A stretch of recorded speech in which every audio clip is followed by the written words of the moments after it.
Stay there, stay there, stay there, stay there. Hey, everybody, welcome to Pride and Chaos? Yeah, Pride and Chaos.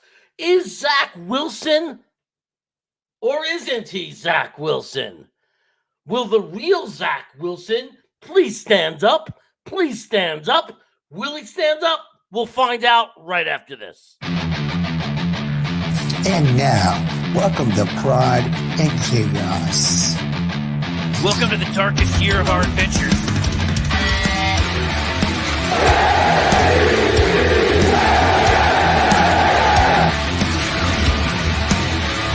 Oh, yeah!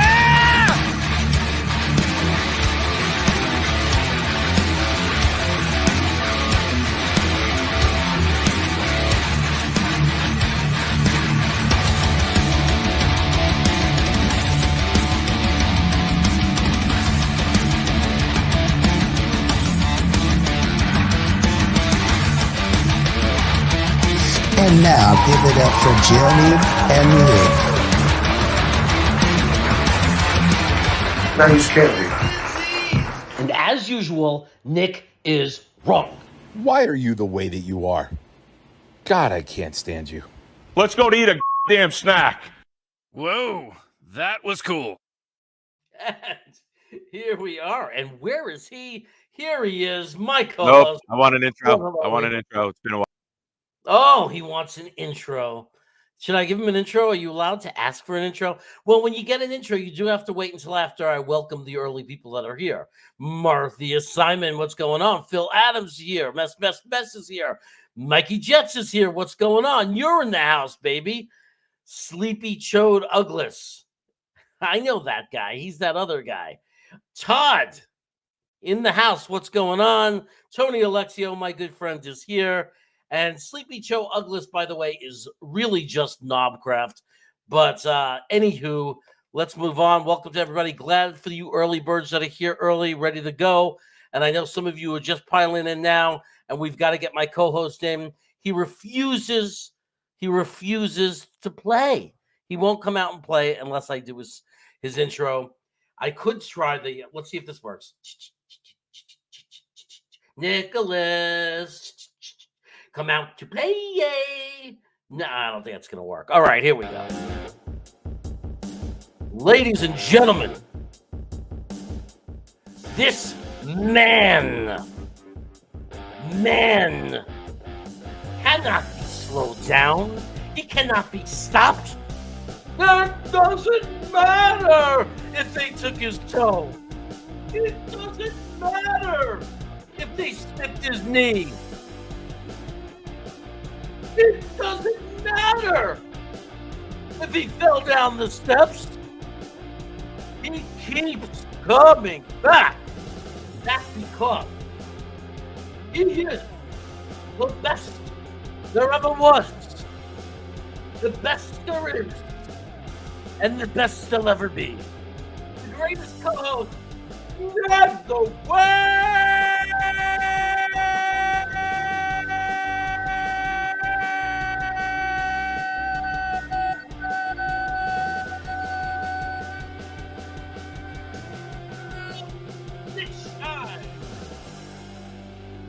I was eating real quick, so I needed to stall. I figured you would do a nice intro, and I cannot be chewing on air. Thank you.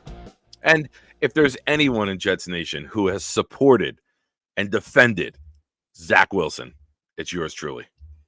So I felt if any of all weeks, I deserved an introduction now. Thank you. You have been a supporter of Zach Wilson. I mean, look, we should all be supporters of Zach Wilson in the sense that you're not a Jet fan if you're rooting for him to do poorly. Now, I'm not going to sit there and be the ultimate judge on people who want to tank. So I'll take that back. But given the normal circumstance of, let's say we weren't out of it, when we were 4-3, everybody should have been rooting for Zach Wilson. Good old days. But everybody should have been rooting for Zach Wilson. He's a Jet. Anybody who's wearing the uniform and playing, you root for. Even if it was a player you don't think we should have taken, if it's a player that you're angry at from the past, when a game is on, and if you're rooting for the Jets to win, Again, I don't want to get the complication of people who want to tank. If you're rooting for the Jets to win, you root for every Jet. So, of course, we're rooting for Zach Wilson. We should be. We should be rooting for Zach Wilson. Now, the question really is, how confident are you, or how much do you believe that we could see the Zach Wilson against Miami that we saw against the Texans? Jets money line plus 315. Ride it, baby. You knew from my phone call yesterday how I'm feeling. Over 39.5. Jets plus 315 on the money line. Ride that shit. Zach over touchdowns. Ride it. That's how I'm feeling. I'm riding the wave. I'm riding the dicks out Zach Wilson. How do you play when you play confident? You play dicks out. I do want That's to say how he's playing. That's it. Kiss the helmet. I do want to welcome Snowball and Grandizer. Hey. Our moderator is here. I do want to say hello to New York Jets fan 4. Twisted, our good friend Twisted is here. Our good friend Wild Wave is here. I want to thank everybody for their positive feedback on a new video that I released. And I told you I was going to try to do something different. Unique. So unique. So you. It's perfect. I wanted something refreshing, something different. So I appreciate all the feedback. Tony appreciates the feedback. Tony, but you know, the voice you hear on the phone appreciates the feedback. And you know, I'm editing it now, but I actually made another call and somehow ended up on the phone with this guy again. So there's another video coming next week. But for those of you who haven't checked it out, if they're on my channel, there's a video saying how to build a championship football team.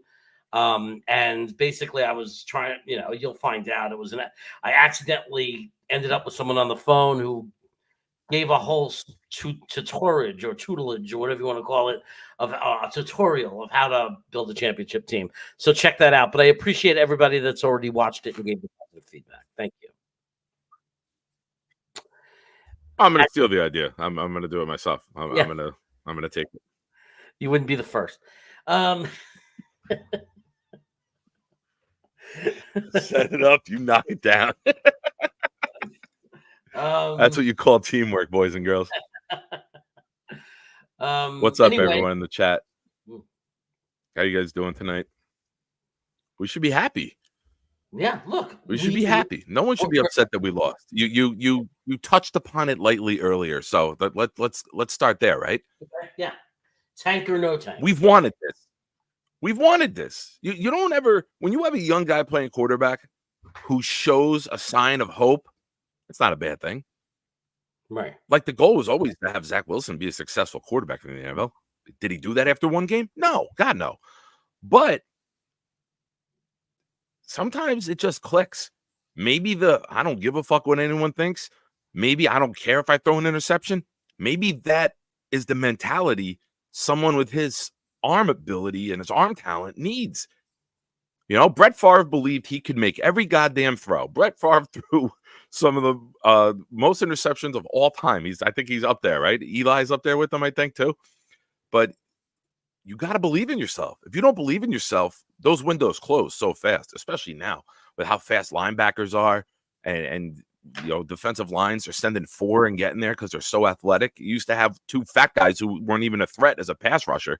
And now all 4 or 5 guys can get to the quarterback. So you got really short windows that you just got to read, react, and release. You don't have time to think, should I throw this? What will they say? Fuck that. Fuck the world. Play your game, man. You know, all the greats. Do you think Dan Marino gave a shit what anybody said about him? No. Yeah. Well, so fuck it, man. Root for the kid. Look. And I want to comment real quick too. Twisted said, "What's the matter at this point?" The Jets and Zach announced their parting ways. No, they didn't. They didn't. Somebody tweeted that Salah and Zach came to an agreement. What? You just make the quarterback and the head coach make personnel decisions without including the general manager or the owner? No, that was bullshit. That caught fire in Jets world because they want to believe everything. Hey, pardon the pun, but Twisted, you got it all mixed up. Well done. Well done. That was very cheesy. That was a mozzarella cheese. That was very Oh, you can't. breaking news, non-football related, but anyone Okay. who follows the sports world. Draymond Green suspended indefinitely after throwing that sucker punch last night. Wow, That just popped in indefinitely. from ESPN. Suspended Indefinitely. indefinitely. Good. Now, I hope he never plays the game again. somebody educated me. What does that mean? That he's gonna have to like They apologize? might have to wait till he meets with New York. He might have to wait until they're just saying you're not taking the court now, and we don't know when you're coming back, because if anyone who saw that punch last night, and that's what it was. Yeah. Wow. So, Wow. Mr. Poseidon, that's a name I haven't seen in a Mr. while. Poseidon, yeah. Anybody who's into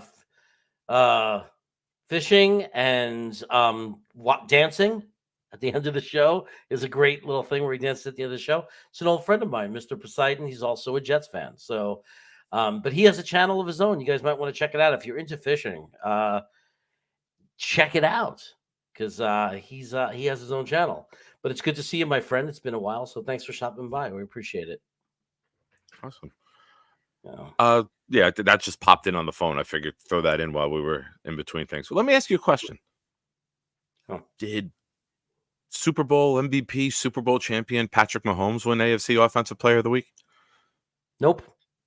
Did Madden cover boy Josh Allen win AFC Offensive Player of the Week? Not only did Mahomes not win it, but he ran off the field crying like a baby. My take, if anyone who follows, my channel, my shorts, and the Facebook group, is it a coincidence on the day that Zach Wilson became a hero, Patrick Mahomes became a villain? The torch has been passed, baby. It's official. You literally saw the torch go from Kansas City to Hoboken, New Jersey. What movie? I will banish you to Hoboken, New Jersey. Oh my God, I don't know. Zoltan. Zoolander. Not Zoolander. Dude, where's my car? Oh, I think I may have watched that With one. Ian Ziering? That's funny. I think it's interesting. I am excited, believe it or not. But the Brooklyn part of me, with all my friends, I am enjoying the Tony Cutler type as well. Like it's fun. Like so, I'm enjoying that as well. I like that they both won. The two quarterbacks that won play, both quarterbacks won Player of the Week for their respective conference. I think it's Jersey, cool, baby. Top of the food chain for quarterbacks. I think it's a great day for the Italians of New York and New Jersey. It's a lot of fun. And it's interesting. He tried out for the Jets. We could have had him. He may have played for us. And we might have been going, hey. They have a lot in common. Tom DeVito still lives at home with his mom and makes chicken cutlets. And we know Zach's history with moms. So who knows? He could have a line of moms outside his apartment after Sunday waiting to make him some chicken cutlets. Right. Can you imagine how many people? Well, actually, I found out. Offering him a little veal parmesan. Well, there are neighbors and friends in that neighborhood dropping food off every night for the family. I don't know why nobody died. I guess all the hype, they're busy all the time, blah, blah, blah. So there are people just trying to help them out. So they, and just because there's so much going on and the people are just dropping Everybody wants to be a part of the story, right? Yeah. Everybody wants to say I was a part of it. We all know it's probably a 15 minutes of fame, but while the wave is high, everybody wants to say, hey, I brought food over to everybody wants to have their little part of the story, right? Yeah. And it's a great story. It's It's cool, man. I like it. Yeah. So let's talk about the game. Zach Wilson, first half, not as bad as, even though we didn't score anything, and it was a 0. It wasn't the same as the games where he was horrible. It wasn't like the New England game. You saw some flashes, right? Right. Even though we didn't score, you saw flashes. Right. He was throwing well. He was throwing the ball well. He was missing some guys. He was dropping. He was checking down a little too soon, but he was throwing well. He was accurate.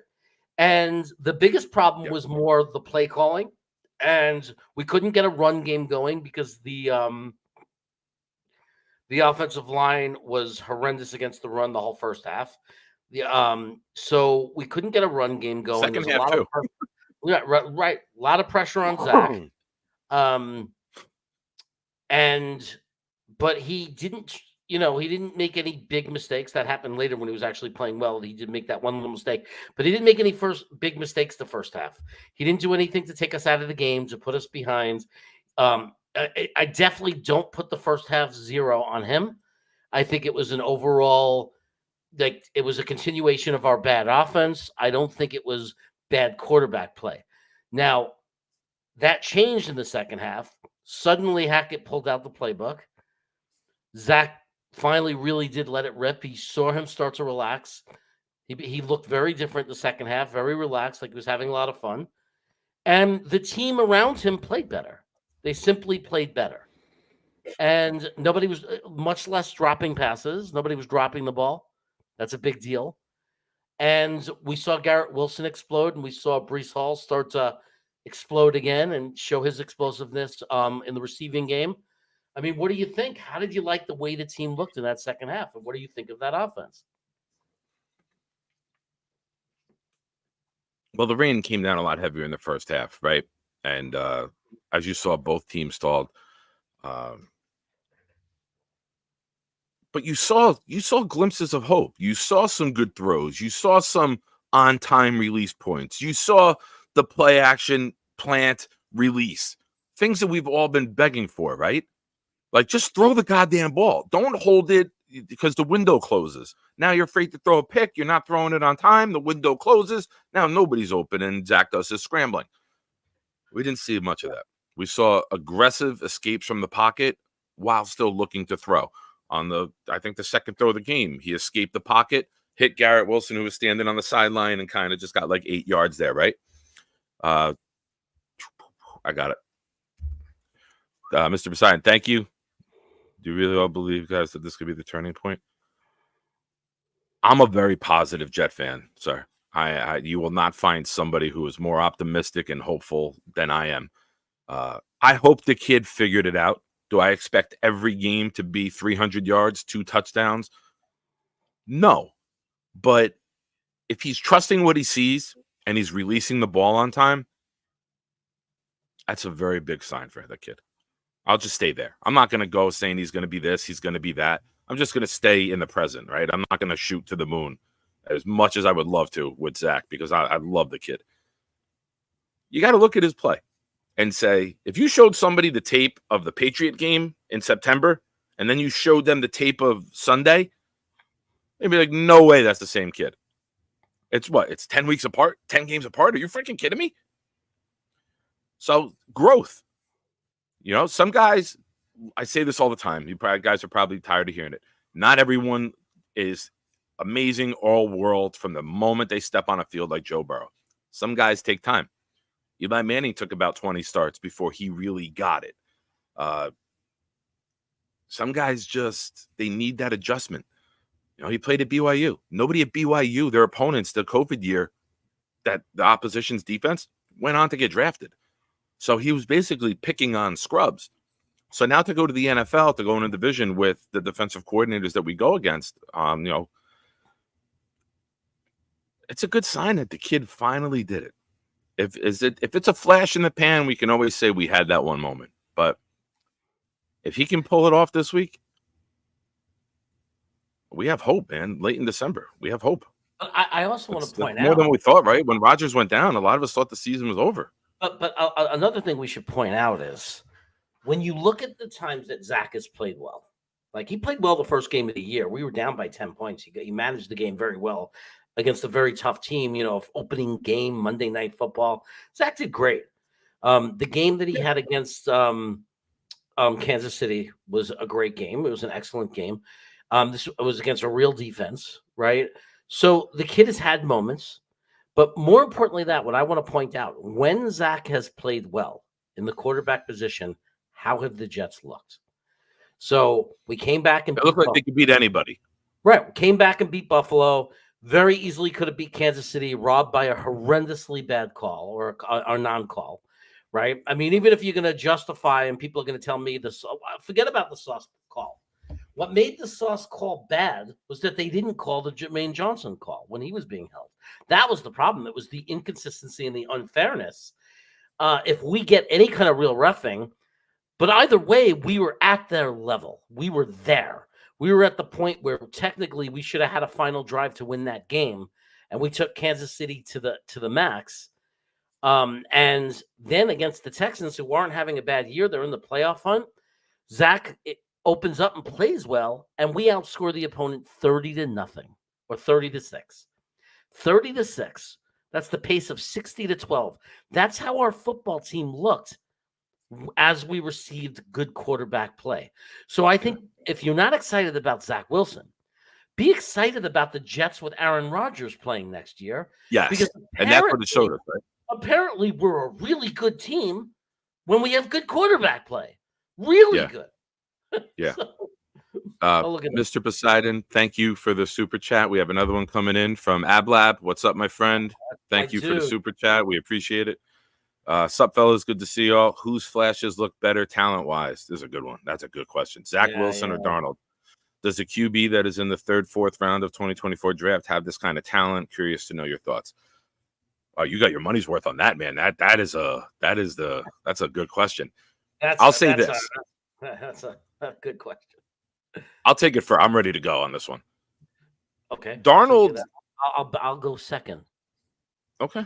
All right. That's because you are a piece of shit. You shall go number 2. Darnold had Gase. Darnold's best moments were the 3 straight games that the Jets scored 34 points in a row against the Raiders, the Redskins at the time, and the Giants. And we were all giddy thinking that it had finally clicked. This is his moment. He's arrived. We're going to be a competent offense. And just tearing the team down, new GM and coach coming in. They wanted to move on from him and pick their own guy. I think the talent is very similar, but I think the situations are different. We're now a team on the rise. We were a team on the teardown during Darnold. I think if you put Darnold in a situation where he was behind Aaron Rodgers, I think you would see a little bit better play, but you're also looking at a guy who's a couple more years in the league. But 3 years in, you could say they're about the same, right? Because we moved on from Darnold after 3 years, and they might move on from Zach after 3 years. So it's tough. You could ask 10 different people, get 10 different answers with this question, Ablab. That's how difficult it is. But thank you again for the super chat. Go ahead. You know how I see it? I see it like if I had to compare the two, I would say Zach, when they were bad, when they were at their worst, Zach was worse. Like Sam Darnold was his floor in his career so far, the bottom for him is not as bad as Zach's bottom. Zach's bottom of his, play is far worse. Sam Darnold had more, like on average, was a little bit more consistent and a little towards the middle of what he was, which is not great, but what he was still functional. If you put him in a great situation, a really good situation, he was still functional. I mean, that's why he was 3-0 with Carolina before McCaffrey got hurt. Like he had like the potential to manage his team to wins, and so did Zach when you gave him time, because Zach just needed time. But here's the difference: if I took the top play of Sam Darnold and the top play of Zach Wilson is more electric, I think. Like I think the top part of the game, Zach showed more potential in if he was able to keep going, because like the way he played against Kansas City, the way he played against Houston, if you would have just looked at that sample, that's better play than I ever saw Sam Darnold do. Like the way Zach was whipping the ball around, hitting guys on target. The problem is there's so little of it. And Sam Darnold was more consistent. So if you said this year, who would have been the better quarterback to have most of the games, I think Sam Darnold would have showed up more than Zach in more games. Yeah. But Sam also had Robbie Anderson and Frank Gore. Zach's got Garrett and Breece Hall. Yeah. Yeah. It's a lot better. So, So, Darnold had Chris Herndon. Zach's got Conklin and Ruckert. It's an interesting question. As far as does a quarterback in the 3rd or 4th round of the 24 draft have this kind of talent, it just depends. Like Penix, for example, might slip. I don't know he's going to slip that far. But if Penix was to slip because of injuries and then comes into the NFL and is healthy and is fortunate enough to stay healthy, which has happened, people with a background of injuries have put that behind them in their career. then yes, I think Penix definitely has the kind of talent that Sam Darnold and Zach Wilson have, if not more. If you look at the tape, Penix throws deep better, like better timing, better touch on his passes. I think Jaden Daniels, although he's going to be in the first round now, he was initially not, a guy that was being overlooked, but now everybody have discovered him, is definitely more talented, has a better arm talent as far as touch, different ball speeds, able to lead receivers receivers to be open. So yeah, there are guys in the draft that I see. I don't know about third and fourth round though. Maybe the kid from Tulane, Pratt, is a guy that's going to sleep and be in the mid rounds. That I think somebody recommended him. I've been watching some of his tape. Looks really good. Really throws a good ball. He's more of a hit and miss though. But when you say third and fourth round, let's be realistic. There's a reason any quarterback that's picked in the third, fourth rounds, there's a concern. Otherwise, they wouldn't slip down that far. There's going to be a reason. So it's hard to say. And when you look at those guys, it's hit or miss because right situation, right scheme, right surroundings, coaching, right? It all comes down to coaching for those guys. Just scouting, finding the guy who could fit your system. And you can measure speed, you can measure velocity, you can measure everything you want. But I always refer to Derek Jeter. There's an it factor you cannot put down as a measurable. It's just something about a guy who plays the game and just competes and refuses to lose and refuses and does everything he can to succeed. And, that's where they get paid the big bucks to find those guys. I haven't done the dive on quarterbacks yet, to be completely honest. I've been looking basically at just the first round wide receivers and the line. I haven't gotten into that deep yet, but we'll definitely revisit that, man. And thank you again, Ablab. That was awesome. Yeah, Ablab, we appreciate it, man. Thanks. You've been a great supporter of the channel. We appreciate you. Jay, I like this comment. I do want to say the two quarterbacks I just mentioned. Penix is at Washington. I like it. Pac-10 is not as good as the SEC, but he's not playing what BYU played. Obviously, he's playing Oregon, he's playing Arizona, he's playing USC. He's playing UCLA. They're playing real games in Washington. They're top of the country. We're going to get to see them in the playoffs now, so that's pretty real. And then Jaden Daniels, LSU, man, they play everyone. So he's battle tested. I will say this with Penix. This is nothing against the player. This is nothing against the person.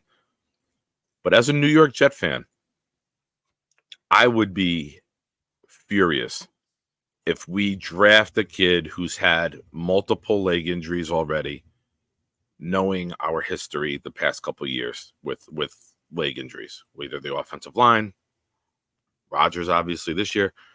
I would have a very, very difficult time accepting that pick with the injury history, knowing the Jets' injury history. You know what I mean? I'm not saying another team you might not work out, but for me, all the injuries we have, why would you take a guy that has had two massive injuries already?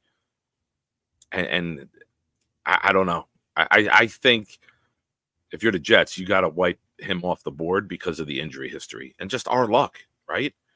You take a guy with two injuries like that, you put him in, he becomes the guy. 6 games in, something happens. It'll be outrage. Why would you take him? He had the leg injuries already. Like, I could already see the outrage in the chat. I could already hear Knobcraft screaming and cursing about fire the next GM. And I already see it. I see the comments already. Like, as a Jet fan, I can't get on board with taking a guy with multiple leg injuries at any position, not just a quarterback. Yeah, no, it's a difficult thing to do. It's a difficult thing to do. I think it would have to be a bargain. It would have to be like we make a trade down a little bit in the round. We get somebody else like an offensive lineman or a wide receiver. And then with that trade, he's sitting there in the middle of the second round and they love him. I think he's gone. I think he's gone in one still. Penix? I think he's gone in one. I do.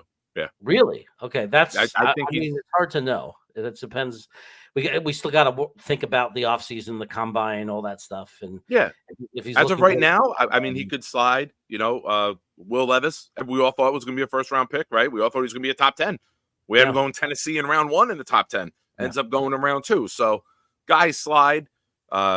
Teams don't have that need at that moment. They got a greater need. How But many teams are taking a quarterback is a good question. Injuries are concerning. I'll say that as a Jet fan.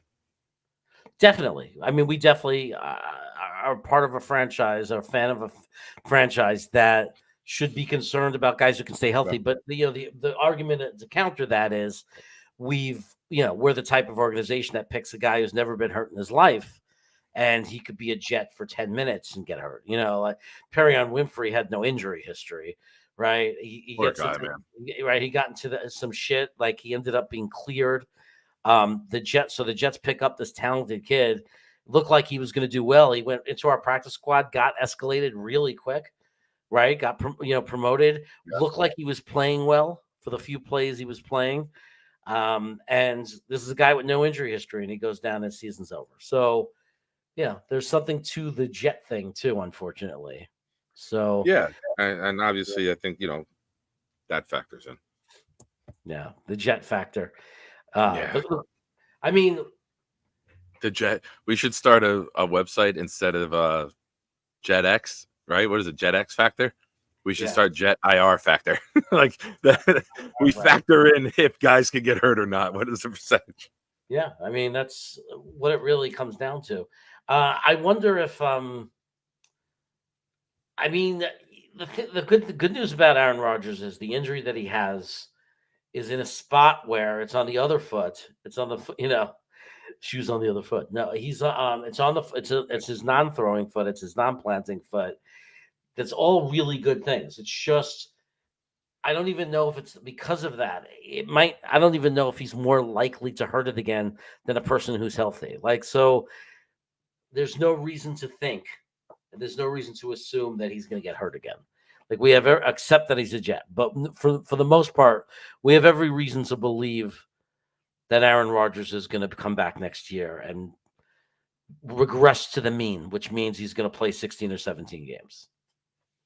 At least we have to put our fingers crossed. We have to hope. I haven't had a Jet play that many games, and I don't even know. Yeah, and this is very, very likely scenario that they'll take one in the 4th or the 5th.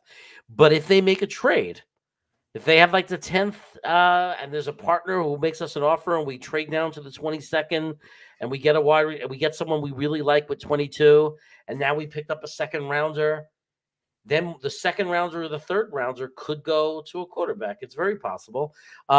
I'm not sitting there screaming for it or saying that they'll definitely do that, but it's not an impossible thing to do, especially when you think Aaron's got 1 to 2 years left.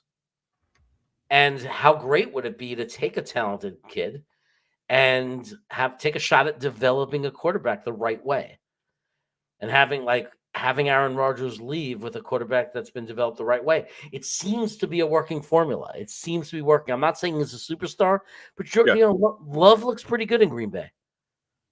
And nobody might not know, but like he may have been a guy who people gave up on. If Love was drafted and came right in and played immediately, he might have sucked the first 2 seasons, and never gotten another chance. He may have went the Geno Smith route and disappeared for 8 years. You never know. But he got to develop behind Aaron Rodgers, and now he's ready to play, and he looks like a guy who's ready to play. Oh, Love. I thought you said Luck. Yeah, Love. Yeah, he looks like a guy who's ready to play. Right. So it feels like a good formula to like actually have a plan to say we're going to take a quarterback and we're going to develop him the right way. We're not going to throw him into the fire, and we're going to put him behind a veteran quarterback who can teach him. And if it doesn't work out, you're not tied to millions of dollars to him. You didn't invest. You didn't overinvest. You took a shot with a 3rd or 4th round pick. You didn't overinvest. It's okay. You're allowed to take shots. Maybe they develop into a backup quarterback, and that's not even bad. You get a good, solid backup quarterback, and you have him for a bunch of years, 4th round pick, 3rd round pick. I'll take that. Yeah. So, yeah, I mean, it might be the way to go. It might be the way to go. I'm not against it. I'm just against round 1 this year because next year's all in, jobs on the line. unless the mandate. And if we win a couple more games, I don't think there's that much of a mandate. If we're picking top 3 or 4, and we lost out, there'd probably be a mandate. But I do want to give you a bit of information. I just ordered 2 items for the boy for Christmas. One is where'd it go? You might be watching. Nah, his sister's Sophia's birthday is tomorrow. She wanted to do her presents tonight. Oh, where'd that go? Got him a little statue figurine of Sauce Gardner. It's 12 inches high. And to match with you, a white Legacy Jermaine Johnson jersey. Nice. He's got Quinnen. He's got Sauce. So I said to him yesterday, I was talking, I'm like, hey, if you had to pick one guy to extend, who would it be? I go, Quincy Williams, Jermaine Johnson, or Brees Hall. And he goes, probably Jermaine Johnson. I go, okay. He goes, why? What's up? I go, no, I'm just saying. People are talking on Twitter about if you could only had to extend one. He goes, well, we just signed Quincy, so I wouldn't pick him. He was like, Jermaine. I'm like, okay. But he'll be happy. I got him a nice, like it's a golf jacket. It's like a great golf jacket, too. And a nice little hat. So awesome. Get him some Jet stuff. And then I got to go shopping for my daughter. She's 13, and all of a sudden now she wants perfume and shit. I'm like, what the fuck? I'm like, can I just get you like a Yankee hoodie and a Yankee hat and like you were 6? I'd be happy. Her list is crazy. Perfume. I have a teenage daughter. There's a couple hours. I'm gonna have a teenage daughter. Jesus, Lord, help me. Pray for me, gentlemen, please. Thank God she's like an angel. Well, thank God I don't drink anymore. Yeah, the thought of having a teenage daughter. Hopefully, we don't get a Christian. This was such a bad pick. Oh, so it was bad. Such a bad pick. But like, it wasn't even like Joe Douglas would never make a pick like that. He would never take a pick like that. And I know everyone's yelling, Zach, you can't compare the two. Like Zach is worthy of being on an NFL field. Right. Hackenberg wasn't rosterable. Right. He wasn't a major difference. It was a major difference. And I know people will try to dispute that and argue that, but it's not true. Like half the GM, more than half, a lot more than 50% of the GMs in the NFL, if they needed the quarterback and they were picking in the Jet spot, they would have taken Zach Wilson. So, it's like, and even someone saying he took James Morgan. Well, James round 4. Right. James Morgan was round 4, and that it wasn't a horrible miss. It was like what I was saying. Guys, the fail percentage in round 4 is like over 90. Yeah. It was a shot. You take a shot. Look, if you get a good functional quarterback in the 4th round, it's like hitting the lottery. Yeah, it's like you hit the lottery. But sometimes there'll be people who, well, Brock Purdy was the last pick. Why can't we? Because how many times has that fucking happened? It happens though. It's the first time Mr. Irrelevant's ever been relevant, and there's Jets fans saying, "Well, why couldn't we find it?" All right, well, you're right. Why couldn't we? But it would be nice if why couldn't the 31 other teams? It would be nice if we started taking, there are teams that do it every year for the 5th, 6th, or 7th round. If there's one they like, they grab a quarterback, and if they don't make the team, they let them go. Whatever. Unless they impress, but they always do it until they see someone that comes to camp and sparkles, and that's how some teams do find their quarterbacks. It would be nice if. Because we've had so much trouble, maybe that's what we need to do. Maybe that's how we'll one day find a quarterback. You never know. Yeah. So you never know how it happens. Geno Smith, 2nd round. 39 overall, I believe. Always thought he deserved the 3rd year, especially the way he played against Miami his last game as a Jet. He would have had the 3rd year if Ike didn't punch him. He was the guy, and Fitzpatrick was going to be the backup, and then Ike and Wally Popper punched him. Yeah. That was crazy. Only the Jets. All right, enough of the negative. We're coming off of a win in December. Let's enough of the negative. We got all off season to discuss the negative. Let's enjoy this win streak of 1. CJ Stroud, I think his worst professional games might be the Jets. By far. We had him in the first game. He lost Nico Collins. And shout out to our friend Gino, Italy Jet, who has reached out to his lawyer and has filed trademark infringement with Tommy DeVito for stealing.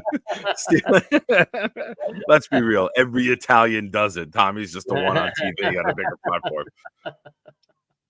What's up, bud? Oh my God, how that must feel though to see that. Like he's been doing it for the last 2 years. This kid's been doing this, and now everybody is just gonna think, oh, you're just doing the Tony Cutlet thing. Well, I put on fit. You know me. Like I say a lot of, people who watch know I say a lot of off-color remarks, and I was like, well, wait a minute.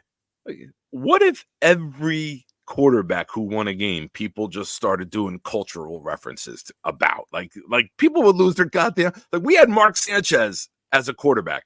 Like, what if we all showed up dressed as Mexicans, and taco trucks in a parking lot? People would lose their fucking minds. I know you're not allowed. But now that it's like New York and it's Italian, it's like, oh, it's okay, it's allowed. Like, wait a minute. Like, what if there's an Irish quarterback and everyone's just like passed out drunk and never makes it into the game in the parking lot? Like, what? Where do we draw the line? Can you imagine if Sanchez was a star and it got hot and caught on and people were like dressed as tacos and started like holding up tacos? That's what I'm saying. I mean, there's certain cultures that you're allowed to do it with. Like when I was in improv and I performed, you were allowed to do an old Jewish guy in a Jewish accent. You were allowed to do an Italian guy. You were allowed to do an Irish accent. You were allowed to do an Australian accent. You were allowed to do an English accent. You were not allowed to do an Indian accent. Yeah. Well, who would do that? What type of lowlife do you have to be to do that? But explain this to me. Why were you allowed to do every other accent? And I asked the manager of my theater, like he said, you're not allowed to do Indian. If someone should just ignore the suggestion from the crowd. I'm like, but I don't understand. I'll tell you why. Like, you can do an old Jew. White European is blanketed as the same. That's why. When now you're going outside of the color barrier, white Europeans are all looked at as the same, and that's why they're all like grouped together. That's obvious, but it's not right. I mean, what about Asian? We were not allowed to do Asian. That we weren't allowed to do Chinese. You're right. We weren't allowed to do. You can't do Asian because it comes with a expression also. It's not just a voice. It's kind of crazy. Character. But do you think what if an Asian quarterback, like Young Hoku is the highest percentage kicker of all time? What if everybody just started like dressing like Korean? Like what the people would fucking lose their minds. Yeah. I mean, it's crazy. It's like what if during that show somebody who's Irish said, I'm offended to the manager? Would he have said no more Irish accents in the show? I just don't. It's a weird world we live in. It's a weird world. And the fucking agent. Oh my God. Oh my Lord. This guy went to Sims or KG Warehouse and just bought every stereotypical. He still had the tags on when he was on the field. I mean, I like that they're playing it up because, like I said, it's ride the wave. There's 15 minutes. Enjoy it. Yeah. Right? Like, I don't think any of us think that this is a long-term success. Right. Enjoy it while it lasts. It's wild. The tailgate, though, his cousin ran a tailgate. The food spread at the tailgate, man, was like Christmas Eve at an Italian's house. That shit. Did you see the video in the parking lot? Oh yeah. Did you see the guy with the hat and the sunglasses? That was right where we were tailgating. That was the lot. That was right where we tailgated for the Charger game. That's so funny. Yeah, it did look familiar. Awesome. It did look familiar. Like when I saw that area, I said that looked like where we were. You know what's funny? People said I was the agent on the sideline. Do you know what's funny about Italy Jet? Because he lives in St. Louis and not Brooklyn, he's more sensitive. Like, my best friends in New York are Italian. Yeah. And they would say, look at me, you cheap fucking Joe. And I would say, oh, you fucking womp. And we would like abuse each other, right? You motherfucker, you manhole cover motherfucker. And we would just abuse each other. It was funny. And it's all cool and it's all good. We fucking love each other. I think I was fucking around with Gino once, and I said, hey, you fucking womp or something like that. He was like, hey, easy there.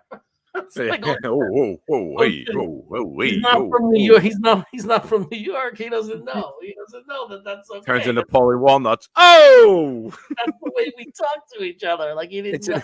yes. In the tri-state area, those are endearing terms. That's right. If we feel comfortable enough to say it, like the first time you said to me, "Yo, fucking Jew," I knew we were friends. That because you were comfortable enough to say, "You fucking Jew." I'm You know not. what I mean? Well, I'm not comfortable with that at all. I don't know why you speak about me in this light. This is Oh, that may have been Vinny. He's right. Was that not you? Was that that could have been that was Vinny? Vinny. You got That was somebody Vinny on got your Sunday upset when show. I did it. That may have been him that got upset. Yeah. That may have been him. Yeah, it's true. Because he's in Oh, Connecticut. that's Harlan's got a good one. Well, When my brother-in-law was looking for a job after World War II, many places had a sign up: "Irish need not apply." oh, Wow. that's messed up. Wow. That's messed up. Yeah, and let's be real. Italy said it was Vinny, but Italy hates you for other reasons, so it's fair. He said that wasn't me. That's so funny. I guess it was Vinny. I just remember being shocked. It's like I never had an Italian get mad when you do that. Usually It's a they're new like they day. laugh. These yeah, it's everybody gets offended nowadays. It's cool to be offended. Yeah, but I don't think he's like that. I don't think he's one of No, those nuts. I just think that he wasn't used to it. Like he wasn't used to it. That's all. Yeah, that's because his generation doesn't do it. you know. They don't ball bust. Yeah, they don't bust balls. I'll never forget. I was in They Chicago. sit around instead of busting balls like we did. Yeah. They sit around saying, "What can we get outraged about today?" That's what they do. What can we find offensive? Yeah, exactly. You know what I find offensive? Yeah. People who think the Dolphins are a 9.5-point favorite over the Jets. Oh, That's what this I is find this offensive. is so funny. Look at this line. Look at this line. No, he knew where the tailgate was. He didn't remember where Green Bean Park. Those are two Yeah, but different it's locations. so funny. Like he knows that I don't have a sense of direction. Do you know what popped up on my Somebody phone? said, but hold on. Somebody said I'm over by J3. I forgot who it was. There was somebody at the game last week, and they were saying like on Twitter or whatever. They were like, "Oh, we're over by J3," and I commented. I said, "Well, there's no fucking J9." Like, go find J9. Go find J9 and shoot up a freaking one of those guns, those flares. The flares. Should have a flare gun. Because I Since you can't brought up find Twitter, J9. since you brought up Twitter, we do have breaking news this week in the Twitter Yeah. world. You and I have been doing shows together 23 months. Okay. This asshole just followed me on Twitter this fucking week. I get an alert that says Jets Chaos followed you. I'm like, well, I'm like, what did he get fucking mad at me and unfollow me? And we talked on the phone. He goes, "Oh, I just assumed I followed you." And then like you tagged me in something and I looked. I'm like, I don't follow Nick. Whoop. He tried to like sneak it in and not talk about it, but I caught it. You must have followed me when you were a nobody. I'm still nobody. No, you know what happened? I had more people. I followed more people than followed me, and I got stuck in that game of it doesn't look good. Like a really way people try to look cool on Twitter is I only follow 50 people, but 8,000 people follow me. That's like the way to be cool. And then I realized though, because you must have became when I was still trying to be cool. At some point, I realized who am I fooling? I'll never be cool. 53 fucking years. You're still trying. So I followed everybody who followed me. And then but I must have missed you. Or I unfollowed you because you did something and I pretended I forgot that was your original theory that you wanted to fuck with me. I think I unfollowed you to like I was gonna act like you said something to offend me. And I was gonna like not take your calls for a day, and I was gonna unfollow you and just freak you the fuck out. Yeah, but then you're a stoner and you fucking totally forgot about it. And then I'm like, It was probably like an edible idea that you had, and then like it totally never entered your mind again until you were like, "Oh shit." it's crazy. Oh. So let's talk about hey, what's going on with Carl Lawson? Nothing. His back is healthy. Nothing. He's I don't know. He's just not good to be on the team anymore. Yeah. He should have just been cut. We all thought he should have just been cut. I think if they would have known Jermaine Johnson was going to be this in year 2, they would have just cut him outright instead of kicking the can down the road and lightening it. We all thought he was not just us. Every show said Carl Lawson should be cut. Save that money. Go spend it elsewhere. Get another weapon. We could have saved that money because if we would have known that Bryce Huff was going to be this good and Jermaine Johnson was going to be this good, and then even McDonald, when he comes in to spell them, you feel comfortable with him, knowing that he could do it. And, I know he had a bad year for the first 8 games, but Clemens has gotten better. He stopped doing the stupidity, and he's actually been okay. Solid first, second down kind of edge. JFM has been fine. If we would have known all that, there's no doubt we would have saved that money. There's so many. So I could have really put a lot of money back on the board for us. Like if they would have listened to us. $7 million, Dalvin Cook wasted. Yeah, like we said Corey Davis and Carl Lawson. Oh wait, Tony, is that a shot at me? Oh, it moved. It moved. Chaos is cool when he's. Is that a shot at me? No, I think he's just saying I'm cool when I'm with Green Bean. He's just saying he likes when I'm with Green Bean. That's all. Tony, Tony. Tony. That doesn't mean he doesn't like when I'm with you. It means that he's just saying like he thinks it's cool when I'm with Green Bean. I know. I was doing the young guy get offended easily thing. It doesn't even work well when I try it. I used to get offended anytime somebody said anything complimentary to a panel that I wasn't on. You still do. You still do. Like, how could they give them a compliment and say they're great together? I'm not there. That's why you insist on being on every show, just so you can be a part of every compliment.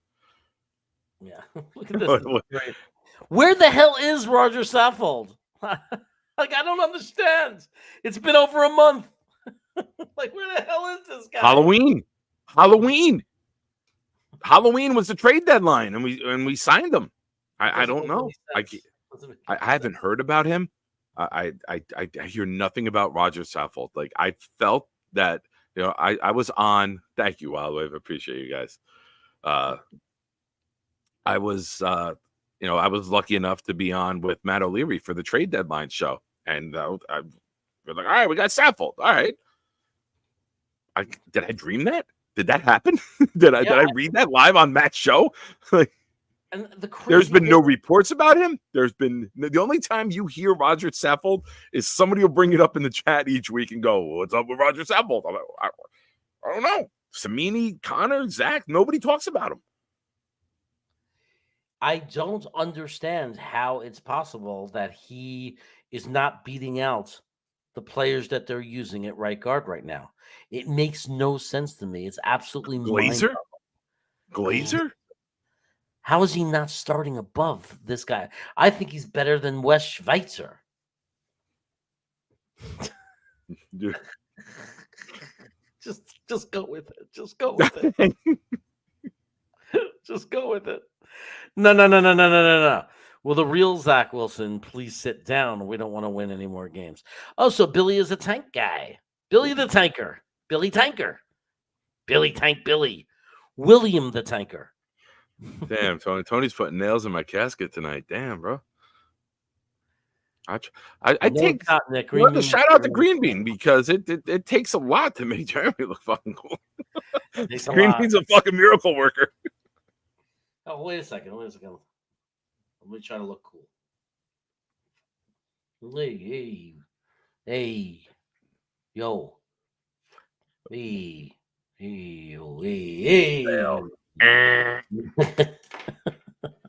That was pathetic. That was really. So what do we have to do to beat the Dolphins? Bruh. What do we got to do? Oh, here it is. Oh, Jeremy trying to be cool. Survey says. You found it. Thank you. I did. We got to do the same thing we just did. We got to get the ball out on time. We have some really good weapons. You got to all right. I'll talk offensively first, and then we'll get into defense. Offensively, we got to be unpredictable. I think you finally saw some unpredictable play calling, right? 4th down, your own 31. We go for it. Jet sweep of Garrett Wilson. Haven't seen that all year, right? Everyone's bunched in all tight, thinking we're going to push with Zach. Boom, we hit a jet sweep with Garrett. The tight end fades that he's throwing to Ruckert and Conklin, beautiful. End around to Gibson on the touchdown. Very good patience by Gibson too, waiting for the block and then exploded. Brees in the pass game. We've talked about this on the show. I know I've said this to you before. I would just clear everybody out on 3rd down. If we send the guy in motion, we know they're in man. Everybody goes deep. Dump it off to Brees and let Brees create. If it's 3rd and 10 and shorter, clear everybody out and dump it off to Brees Hall and let him make the linebacker miss and then run through a safety. So, Randall Cobb, snowball, good point. Randall Cobb on the touchdown pass. That wasn't even supposed to be for him. Kenny Yeboah was in and ran a good rub route where he ran his defender into the other defender.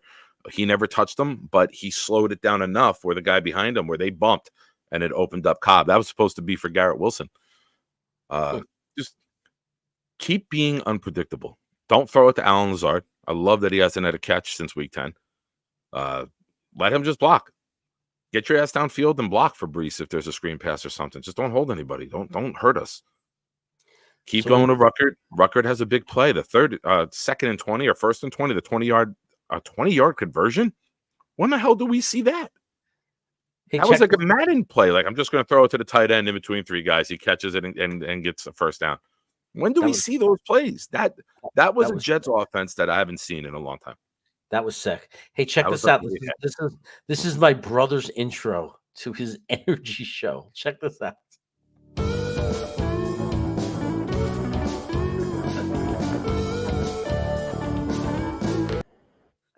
What is his energy show? Is it like a rhino pill for hot dogs that you get at Krauser's? No. He has a show called Climate Champions. It's about companies who are going to beat that make tech that they're coming out and inventing technology that's going to. Don't be serious when I make a hot dog joke, Jared.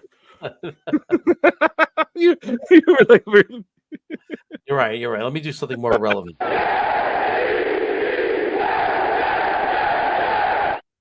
I didn't know we had that. I like that. I like knowing that's there. Yeah, he put a bunch of them in there. Nice.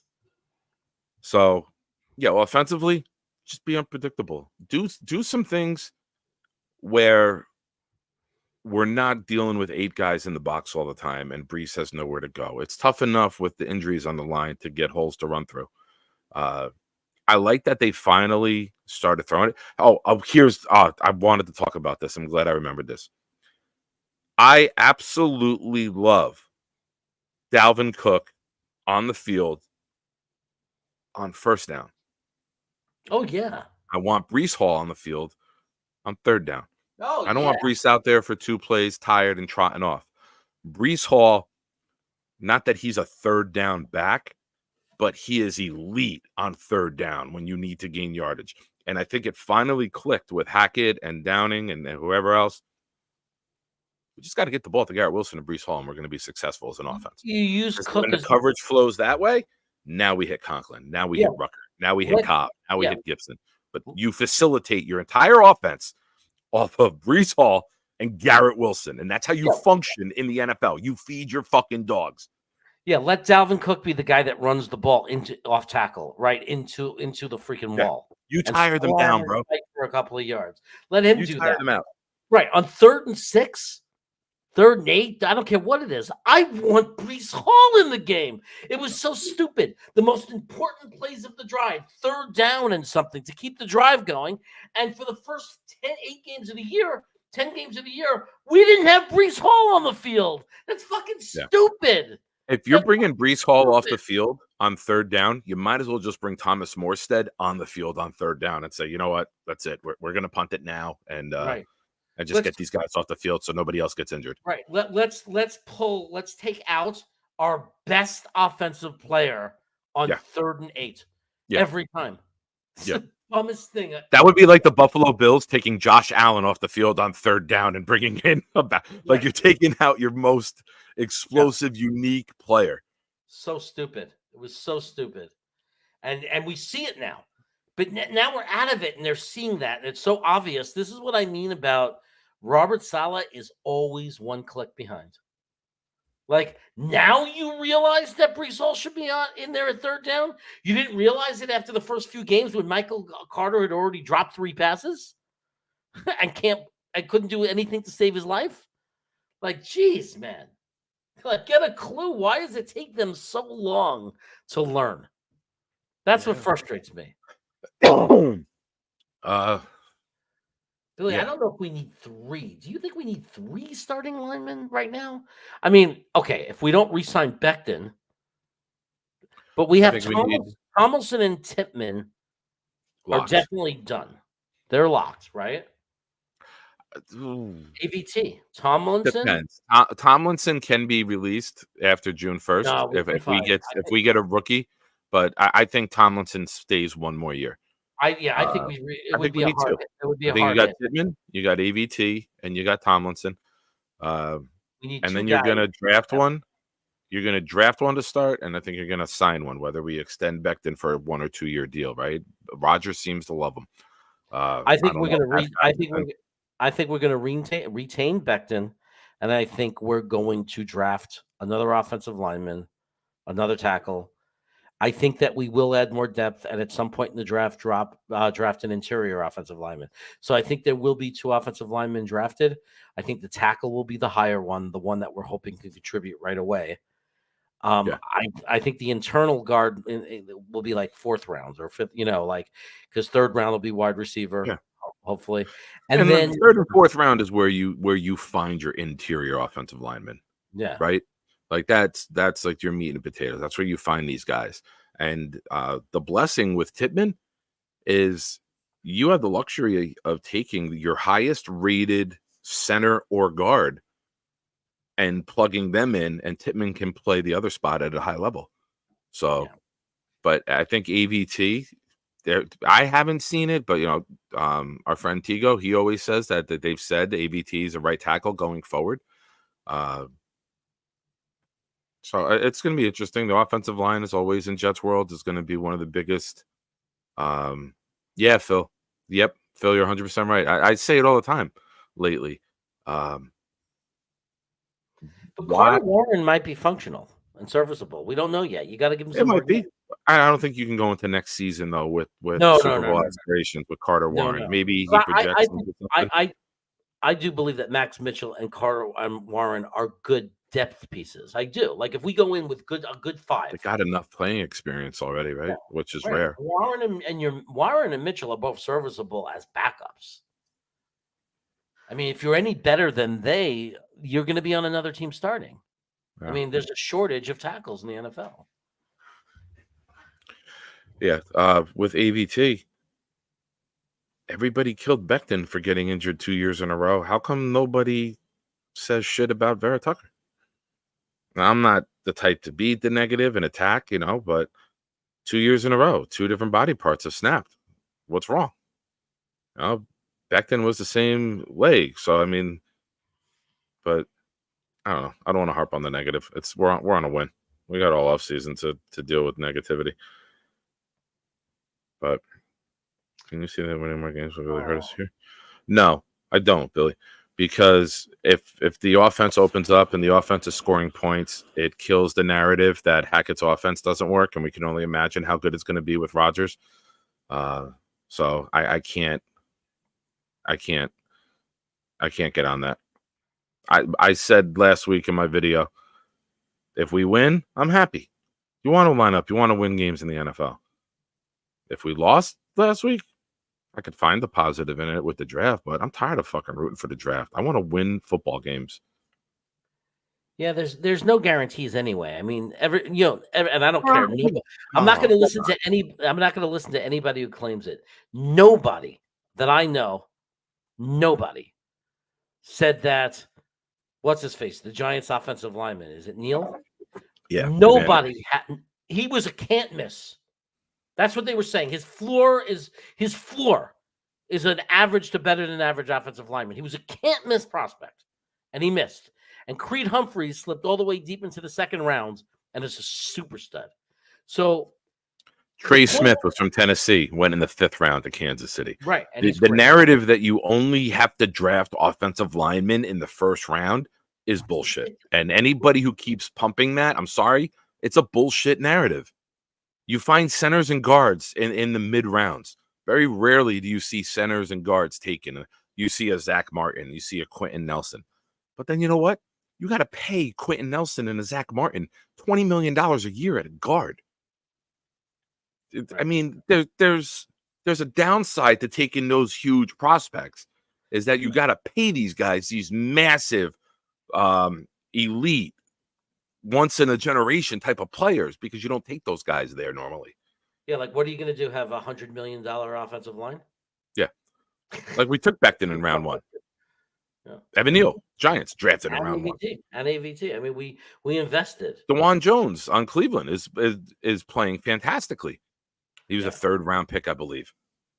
So it's a horrible narrative, I think. And let's factor some things into it too. This is what we were supposed to have this year. With Aaron Rodgers at quarterback, you don't have 8-9 guys in the box anymore. Opens up your run game. Opens up your passing attack now. You're not having as many guys in the box. Somebody broke it down, and God forgive me, man, I've tried to find it and I can't. They said the majority of the offensive line injuries from the last 2 years are not having a good quarterback threat, and more defenders are in the box, and that's why more guys are getting injured, because they're taking on more than normal offensive lines do.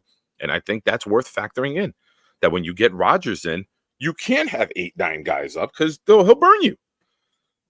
So having a quarterback who gets rid of the ball on time and knows how to beat a defense and knows how to read a defense will help the offensive line, will help everything, having an elite quarterback. Now, I'm not saying go in with the same 5 guys, but I don't think it is written in stone.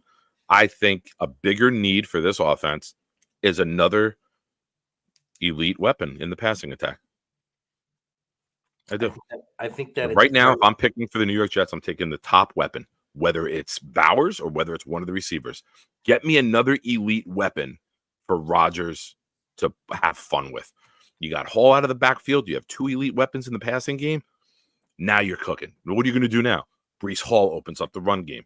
We're going to gash them in the run game because they're going to have to back guys off the line when we're on a heater.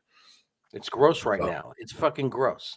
Like after Garrett Wilson, what is there? It's gross. I mean, I like Xavier Gibson as a young gadget kind of guy that's developing. Fine. That's not a number 2 weapon. Lazard, even in our best half where we scored 30 points, was invisible. We need a WR2. We need a number 2 receiver, a real legitimate number 2 receiver. There's no question. We have to find one. Yeah. You get me Rome Odunze from Washington, Keon Coleman from Florida State, Neighbors. I think we're out of the Harrison sweepstakes at this point. You get me any of those guys, you get Brock Bowers. You get a weapon that keeps. It's the old Bill Parcells adage, right? They have guys that keep a defensive coordinator up at night. We have 2. But now if you add a 3rd, now you're an elite NFL offense. Look at the Bengals. They got Joe Mixon. They got Chase. They got Higgins. They got Boyd. The list goes on and on and on. We got Wilson and Hall. You need more in the NFL to win. You need more. When the Rams won, they had Kupp and they had Woods. Or Woods got injured. They brought in Beckham because one wasn't enough. We can't just say we got Garrett Wilson. That's enough. Hooray. It's bullshit. No. That's how you miss an opportunity to win. You go get a guy who can be a game changer and who can hurt a defense at any given moment. And you know what? Having an elite weapon, having multiple weapons, takes away the blitz, gives the quarterback more time, gives us more time to create. And Aaron Rodgers, I don't know if you guys have looked this up at all, can't create. It's always been 2. I mean, when it was Wesley Walker Altoon, when it was Keyshawn Corbett, it's always 2. Yeah. It's always 2s. I mean, it always don't comes. forget Dedrick Ward was valuable. Yeah. I mean, but it's always 2. You need to have a second wide receiver. This I agree with, Billy. I agree with. I disagreed with the other comment, but yes, whoever we take has to hit and has to contribute, whether it's line, whether it's safety in the later rounds. We need guys. We have to hit. We have to hit 100%. But but I'll tell you what, Billy. Let's be happy together about one thing. We got good quarterback play in the second half of that game. We whether you like Zach or not, he gave us very good quarterback play in the second half, and we outscored our opponent 30-6. This team can win with good quarterback play. And we didn't even have our offensive line healthy. Like next year, we're going to come back with Rodgers. Obviously, we're going to get some help. We're going to have a healthier offensive line. We're not going to be starting some guy named Glasser at right guard. So things are not as bad as everybody thinks they are. There's actually something we can hold on to. There's a level of hope we can hold on to. We're going to go into next year with a real quarterback. Yeah. And that's no insult to Zach Wilson. I'm just saying with Zach Wilson, it's such a mystery. With Aaron Rodgers, there's no mystery. We're going to have a quarterback. 30 points and a half, Jer. Not a game. Not in 3 games combined. 30 points and a half. I know. Now, let's be honest, right? Like if we're going to do these shows, we're going to put our opinions out there. We have to do this part as well. We got to admit when we're wrong. Yeah. Hackett's offense looked good this week. Mm-hmm. We've ripped Hackett. Everyone in the chat has ripped Hackett.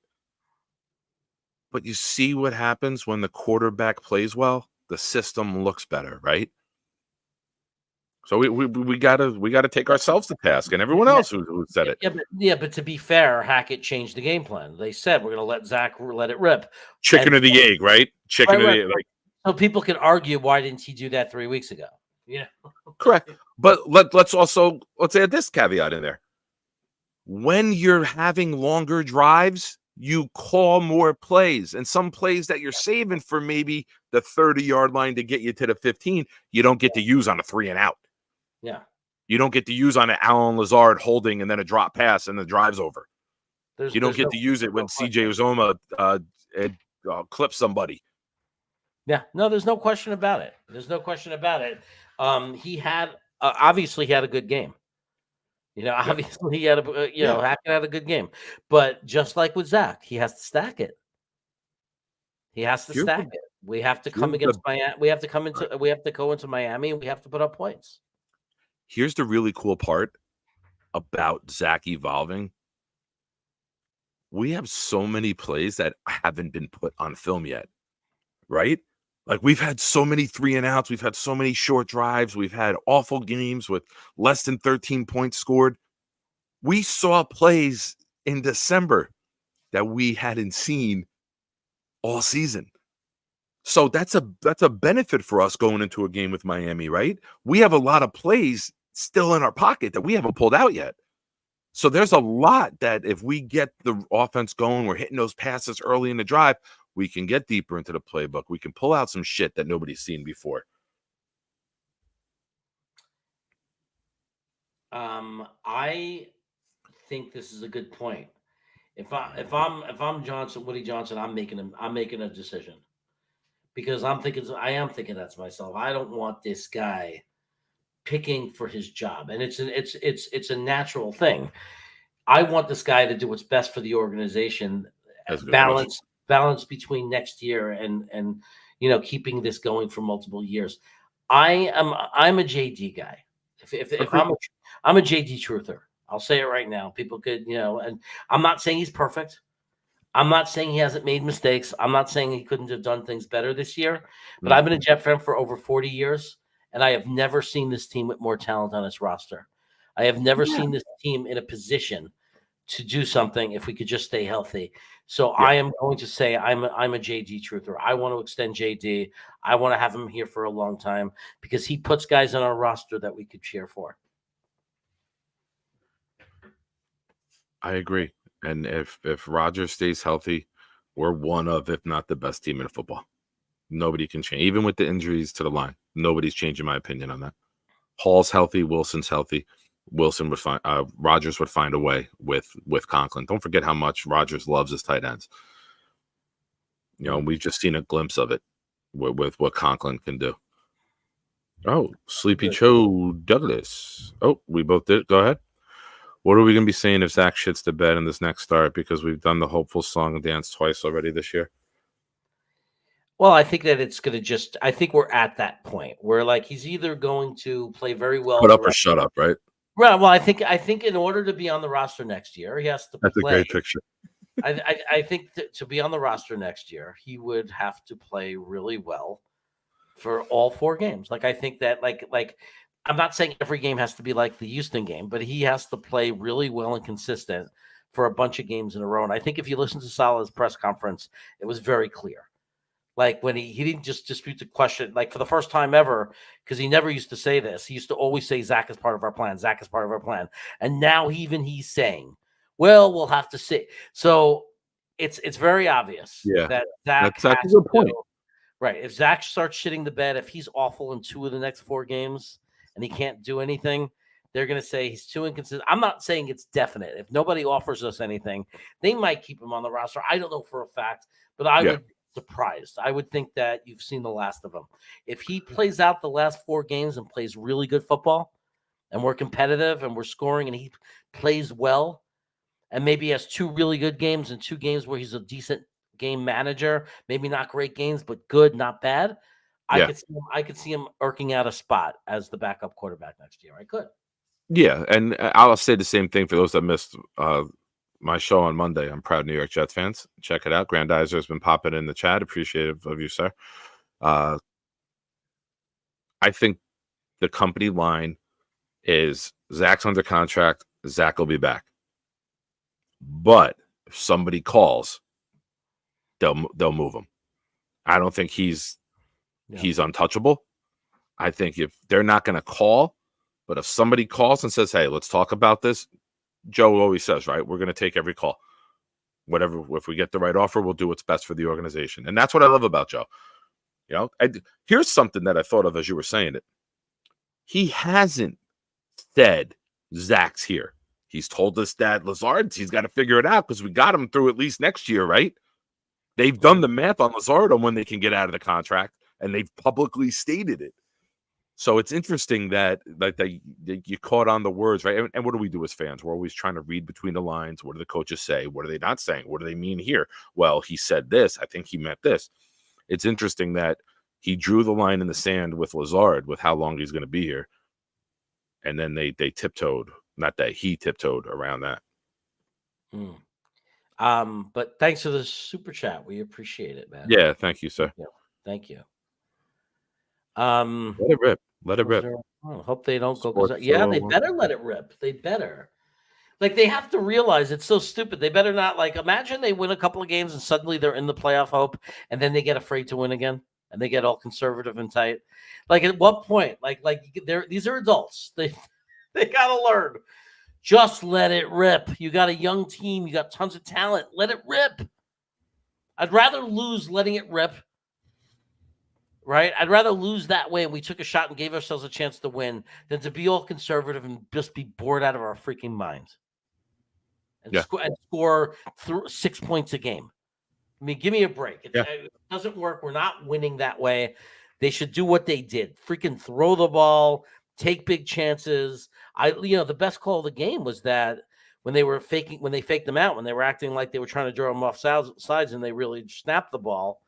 And they got who expected that? Like the game. That shit we haven't put on film yet. Another great. You're on fire today, bro. I like disagreeing with you. This is no fun when I agree with you. I feel like it's like we're not that show where we just good point. Oh, you said something good. No, we like to disagree. This is what happens when the Jets win. Weird shit goes on in the Jets universe. Jeremy and I are agreeing nonstop tonight. The world aligns. And thank you, hey, for all you guys in the chat. Thank you for hanging out with us tonight. Those that did the super chats, thank you. Those that are new, some of the new names I'm seeing, or some who are returning because you get down on it when the Jets lose, and now Jets get a win. You're coming back to the YouTube shows. Thanks for joining us. Tony Alexa, what did he say? We have better odds winning the lottery than Zach playing good. And then Harlan says, Tony, just put whammy on. No whammies, no whammies. That's not true. That's right. That's not true because Zach has had about 4 or 5 really good games, or 4 good games that I can make a big argument for.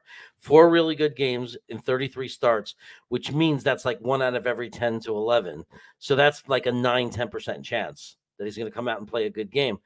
And I'm going to say that he's gotten better as long as he's not in meltdown mode. All his bad games came in 2 different meltdown modes where he had went on 2 horrendous streaks. He tends to have a great game, and then the next week is not as good, and the next week is a little worse, and then it gets horrible. So based on that, he should not be as based on his pattern, he won't be as good against Miami as he was against Houston, but he still hasn't gone down to the bottom yet. He'll still be functional and game manageable based on his pattern. Now, if he comes out and breaks that pattern and puts up 250 plus yards and 2 touchdowns and no interceptions and 68% completion rate, then we could all celebrate. Yeah. You look at it, obviously, I think it's a no-brainer. His best 2 games of the year are Houston and Kansas City. When you look at what he did in those games with getting – hey, Ablab, again, thank you, bro. JD is going to make Zach Wilson work for the Jets if Zach Wilson balls out. No way he's going to go through QB development hell again. I agree. I like that. I agree. If Zach stays on and Zach does well, let's not forget, I bring this up all the time. Zach wasn't supposed to play. Right. Zach wasn't supposed to play. He was supposed to be a sponge and be Rodgers' sidekick and just have goofy little smiles with him on the sideline and learn in the meeting rooms. All of that got taken away from Zach. And the growth that Zach has shown from the Patriot game last year to now is tremendous. And he did that without Rodgers' tutelage for 2 years. So I think everyone at One Jets Drive hopes and prays Zach stays, Zach works out, Zach develops under Rodgers, and long-term can be the guy. But there's a lot of factors. Does Zach want to stay? We're probably not picking up his 5th-year option to give him $23 million. So you got to factor that in. He might want to go somewhere else. He might want to change the scenery. He might want a chance in maybe a little quieter media outlet. So there's a lot of moving factors with it, but I think everyone wants Zach to be the guy long term. And that's why they brought Rodgers in and kept Zach. So he had every opportunity to do that. But thank you again for the super chat. Go ahead, Joe. Yeah. No, I wanted to say I appreciate the support, brother. It's super nice of you to do that and everything. And I agree. If Zach plays really well for the last 4 games and this new thing of letting it rip, whatever that means, finding that balance. Maybe when he first started, he was leaving the pocket too soon. Then they got too much they got in his head and he was trying to stay in the pocket too much. Maybe he found the balance. Maybe it clicked. And it's a big maybe, but I'm saying, what if it did? What if it clicked? What if he's starting to stay in the pocket longer and he doesn't abandon the pocket as fast, but starts to roll out and starts to move when he needs to and doesn't stay in too long. Yeah. And suddenly that gives him confidence and suddenly it all starts coming together. What if that was to happen? I'm not saying it will. If it was to happen, you can't just give him away. I mean, you know what I want him to be? You can't just give you know what I want him to be? Yeah. What? And I'm an old school wrestling fan. Mm-hmm. I want him to be villain Chris Jericho, who just comes out, looks at the crowd, you're booing him, you're yelling at him, and he just loves it and he embraces it and he still goes out and then has a great performance. Go be Y2J. Be that arrogant, cocky, I got this type of persona. That would be great if he just came out and grabbed the microphone. Even if you got to wear heels 2 inches to make you taller like Jericho did. Right. Or still does. Welcome to Jets are Zacky Poo. And then he Rich Samini? He comes out with a pen. You just made the list. Exactly. He comes out with a pen. You just made the list. Every fan. Zach, you suck. You just made the list. Connor Hughes? You just made the list. Oh, Green Bean? You just made the list. Ablab Studios, thank you again so much. Thanks again, buddy. Really appreciate you. I also, before the day ends, I'm always going to do this. I think I'm his biggest fan. It's amazing. I got to get his jersey. It wasn't available in the beginning of the year, but I will get his jersey. He's definitely one of my. Let me guess. Definitely one of my favorite Jets now. DJ Reed. Nope. Am I on the right side of the ball? Nope. Oh, one of your favorite Jets? You have a Brees Hall, I believe. Yeah. No. You This is have a a guy. Garrett. This is a guy we don't talk about as a top guy in our offense. Oh, Ruckert. You want a Ruckert jersey? I want a Jeremy Ruckert Okay. jersey. Jeremy Ruckert, that play he made was wonderful. Like anytime he's given any opportunity to go out for a pass, anytime the ball goes his way, after he had one drop in the very beginning of his career, right, in one of his early opportunities. I love Smitty. Ever Elijah since Moore. Elijah Moore, I have that Vintage. jersey. It's 29. He does. He does. But Ever now you can wear it. It looks like a Rodgers. Just don't turn around during the show. right. Exactly. Ever since he had the one drop beginning, it wasn't an awful drop. It was a short little nothing pass. It was low. But ever since then, Ruckert's been a beast. He goes up high. He has great hops. He goes up really high. He catches with his hands. He's aggressive. Aggressively. He's aggressive with his hands. Strong at the point of contact with his hands and the ball. Strong hands. He's really good, and he's a great blocker. I think he might be the most underutilized Jet we have. I like the evolution of him in the passing game, and CJ was beloved in the locker room. And I hate to use this term, and I hope nobody thinks it's like a dig or a negative, because that's not me. But all right, let me word it this way. The blessing out of CJ's injury was Ruckert getting more reps and showing, hey, I'm clearly your number 2 right now, and I could be your number 1 long term. So yeah. It's been a positive to come out of an injury, because I'll never say an injury was a positive, but look, it's nice seeing him come along, man. He needed to have more reps. And how about the play where he was on the ground and it bobbled, and he kind of did what, like, if that was in the end zone, like Garrett Wilson's bobble, that Jets world would explode. There would be 10 million Ruckert jerseys. I know. If that was in the end zone. I know. He's an underutilized weapon on our team. I love the kid. And another thing about being loved in the locker room, it's the most overrated thing in the world when you can't perform on the field. Like, oh, it's Michael Carter, but they love him in the locker room, and CJ Uzomah, but they love him in the locker room. Look, I love that as a secondary thing. It starts with talent. It starts with talent, performance on the field. And if on top of that, they love you in the locker room, great. Yeah. But don't tell me that we have to, you can't have, it's like a salesperson for a company. Well, he doesn't make his number. He doesn't sell anything. He doesn't make the company money, but everybody likes him. But he brings coffee and donuts every Friday morning. We know you'd like them. Yeah, exactly. Yeah, exactly. No, we need players who perform on the field. Hey, Phil, across the pond, staying up late with us. Good night, you cunt. We appreciate the support, man. I appreciate the support. I can't speak about the cunt next to me. You know I love you, Phil. Phil's great. I got my flag. I got 2 flags. Stoke City. I know what he got, because this is old school Jeremy video. A 2 and a 4 and a 6 for Darnold. No, he got a 2, a 4 and a 6. That was me in your opening video. That's right. He got a 2, a 4 and a 6 for Sam Darnold. Freaking amazing.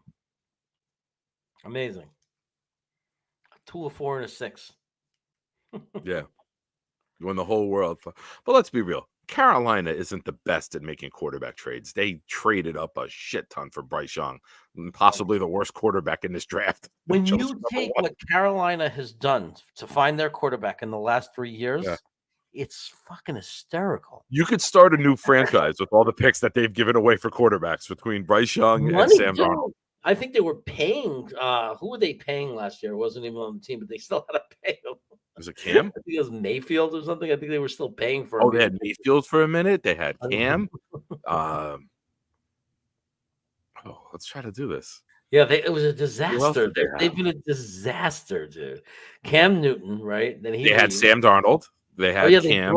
They had Mayfield. They traded for Young. They brought in Andy Dalton. Okay. Let's go back for help us, chat. Help us. Here we go. A little spontaneous trivia. Name the last 10 quarterbacks on the Panthers. Matthew Smith. Come on. They have been. He played too.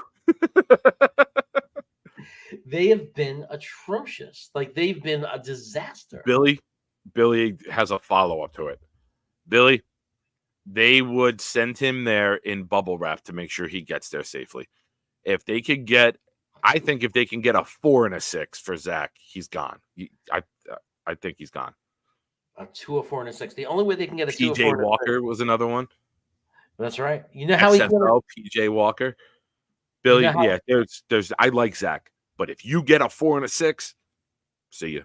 Well, let's say he balled out the last 4 games. It definitely would take a 2, 4, and a 6. If he balled out, I don't think it definitely. it depends on the team, right? Quarterbacks that have had one good game, like this guy Flynn or Matt whatever. Flynn.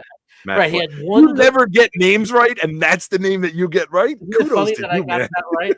Matt Flynn had that one great game, garbage game at the end of his season, and Seattle paid him millions.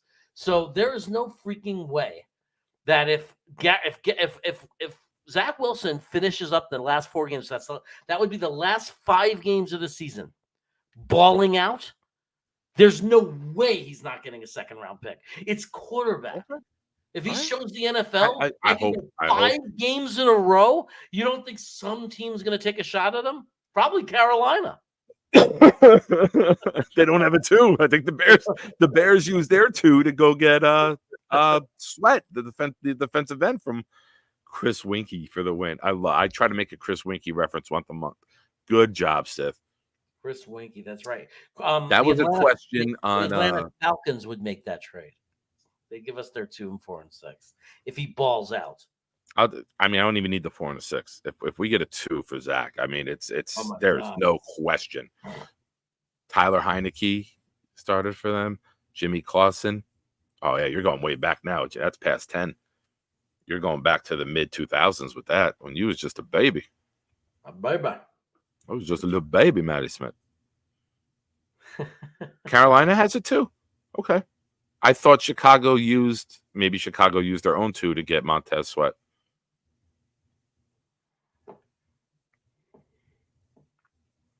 Oh, they may have had. Maybe I'm wrong. All right, it happens. Matt Moore. I love it. I love the old Carolina. The spontaneity of doing a live show and where the conversations are going to take you. Like if you asked, like when we talked during the day, did we ever think we'd be listing like the last 15 Carolina quarterbacks? Crazy.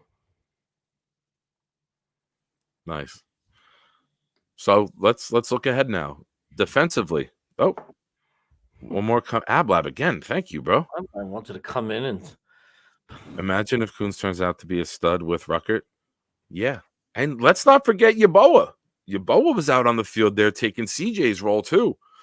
So we got, you could say that the tight end room on the offensive side of the ball, the tight end room is our most complete room.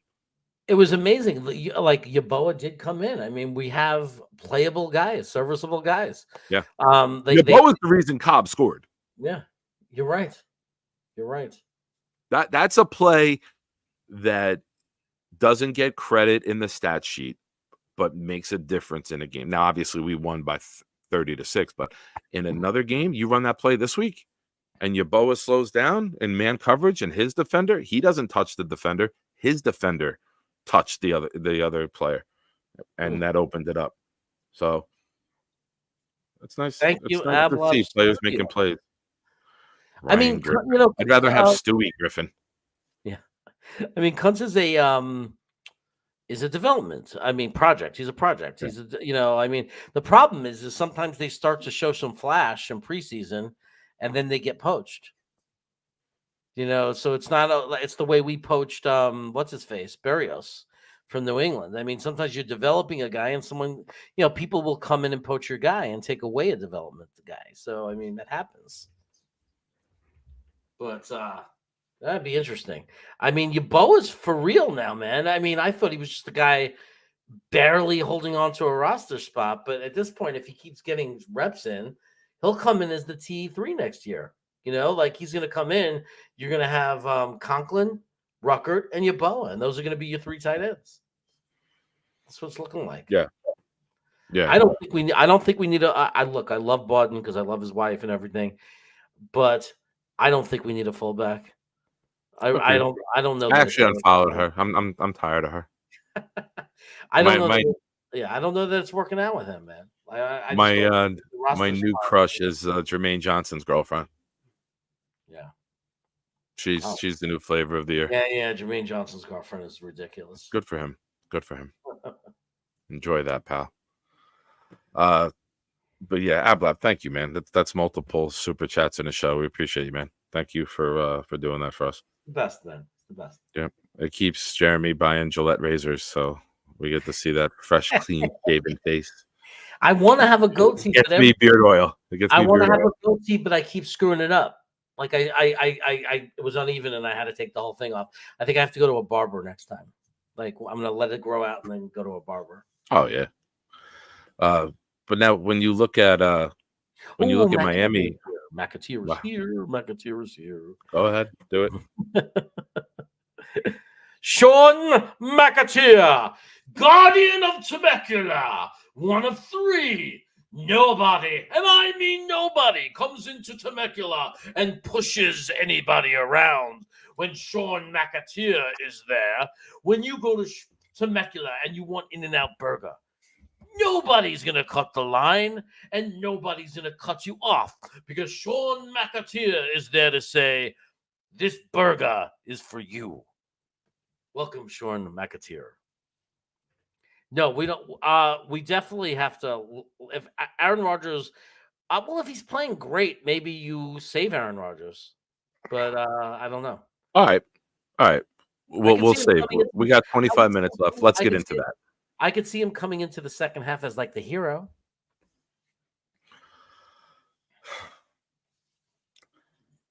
How do we see Aaron Rodgers? Here's how. I'll tell you. We win the game this Sunday. With my eyes.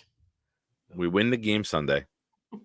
And then the following week, everybody thinks Rodgers would get activated for Washington. And I think if he gets activated, because they have to activate him by that Tuesday after the Dolphin game is 21 days. He gets activated, but I believe he's the emergency quarterback. Here's why. We play Cleveland 4 days after we play Washington. I can't see you putting Rodgers in on Sunday and then giving him 3 days off after this injury to come back on Thursday against Cleveland's defense. I could see you putting him in Cleveland. Basically, Zach, go beat Miami, go beat Washington. Rodgers will take it from here. And now you have your best chance to beat Cleveland with a veteran quarterback like Rodgers, fresh, not dinged up from playing on Sunday. And then you go into New England. But it's on Zach to win the next two, in my opinion. Got to beat Miami, got to beat Washington. And then you'll see Rodgers come back. But I think I would be shocked with a 40-year-old quarterback 3.5 months after this injury coming back. And then his first game, there's 3 days off. I don't see that. I see him emergency quarterback for Washington. Mm-hmm. And then you should be able to if you beat Miami, you should be able to beat Washington with Zach. Or you have him as the backup, and if it's not going the way as planned, you bring him in the second half. Yeah, that would be a fucking right, dude. Well, the tickets that day. Why don't you? And you're celebrating Hanukkah, so why don't you and the wife hop on a plane, come out for Christmas? Tickets are $13. Game Time app, they're $13.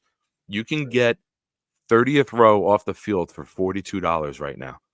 Buy them up, and if Rodgers gets activated to play, you become a millionaire. You jack them up to $300, $400 a ticket.